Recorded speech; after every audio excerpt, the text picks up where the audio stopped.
deporting migrants under President Trump's asylum ban, which he signed earlier this year. The directive comes after a federal court limited the president's order last week. CBS's immigration reporter Camilo Montoya Galvez joins me now. So, Camilo, take us through this here. Explain the country's asylum policy and what the court order on Friday said. Sure. Well, Maurice, U.S. asylum law going back to 1980 gives migrants physically on American soil the right to request humanitarian protection, even if they enter the country illegally. But when President Trump took office for a second time earlier in the year, he suspended that right and closed down the American asylum system through a proclamation.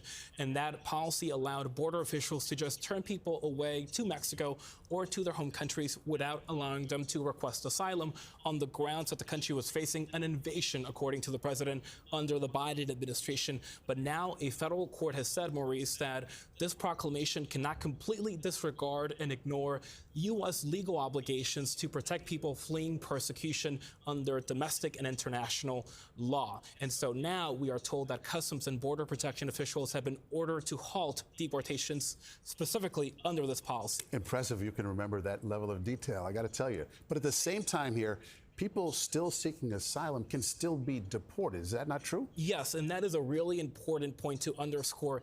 People who are entering the country illegally will continue to face deportation and arrest and detention and potentially criminal prosecution, but that will be in accordance to U.S. immigration law, which also allows them to seek asylum and humanitarian protection to try to prevent that deportation from happening. Okay, so the administration has also had setbacks in the immigration agenda. How does all of this tie together?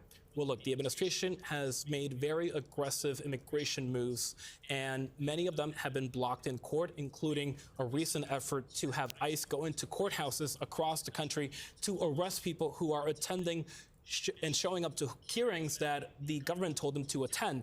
But they have also been given some legal victories, including by the Supreme Court, which has been very deferential to the administration on this issue and has allowed them, for example, to end the humanitarian protections of hundreds of thousands of people from Venezuela. But there have been some significant setbacks, including on those courthouse arrest policies. This is by no means over. Camilo, thank you so much.